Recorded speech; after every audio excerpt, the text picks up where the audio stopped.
qui étaient les plus violents à l'encontre des Juifs, les plus racistes, les plus antisémites, et Antonescu, eh bien, le gouvernement de Berlin a décidé de choisir Antonescu. Et c'est dans ces circonstances-là que la rébellion des légionnaires allait être matée. Et les légionnaires, d'ailleurs, ils n'ont pas, par la suite, une grande partie, ils ont trouvé asile, notamment dans l'Allemagne nazie. Mais il faut dire qu'à l'occasion de cette rébellion des légionnaires, au mois de janvier, a lieu le premier pogrom de la Roumanie, de la Deuxième Guerre mondiale, un petit, entre guillemets, pogrom, où 120 juifs sont effectivement massacrés, mais dans des conditions véritablement atroces.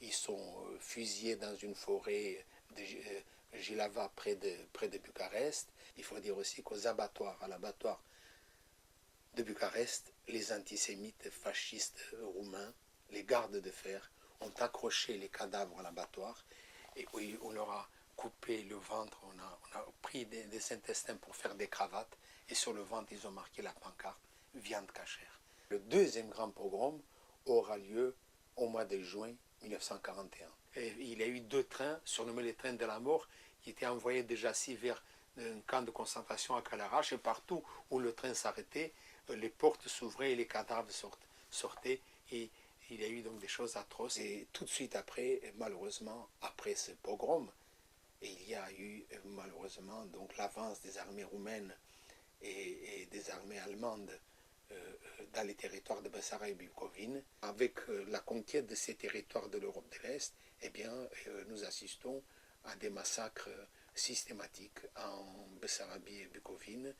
Toute la population rurale, des Juifs qui vivaient dans les campagnes, dans les villages de Bessarabie-Bukovine, ont été littéralement liquidés pendant l'été 1941. Ceux qui ont réussi à survivre, les Juifs de Bessarabie-Bukovine, qui n'ont pas été massacrés à l'occasion de l'entrée des armées nazies et des armées allemandes avec les armées roumaines en Bessarabie-Bukovine, sont déportés par Antonescu en Transnistrie.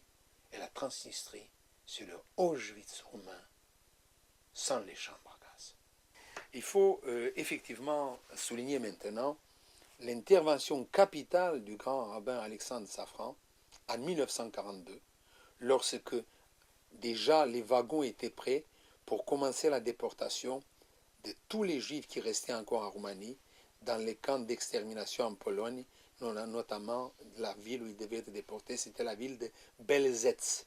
Le 13 octobre 1942, le Conseil des ministres, qui une année auparavant, c'est-à-dire au mois de novembre 1941, avait donné son accord, à l'instar de la Croatie et de la Slovaquie, pour la déportation des Juifs roumains résidant en Allemagne, leur nombre s'élevait à 1100, et qui accepta la même solution pour la France, et bien désormais, ce même gouvernement a décidé donc d'annuler les déportations vers les camps polonais.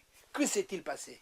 Qu'est-ce qui s'est passé? Eh bien, c'est l'intervention cruciale du grand rabbin Alexandre Safran. Alexandre Safran a eu une attitude exceptionnelle après avoir empêché ces déportations dans les camps de Pologne pour aider les Juifs déportés en Transnistrie. D'abord, faire revenir les orphelins, et ensuite, il a réussi à leur envoyer des aides grâce aux interventions qu'il a eues auprès de la reine-mère Helena et du roi Michel.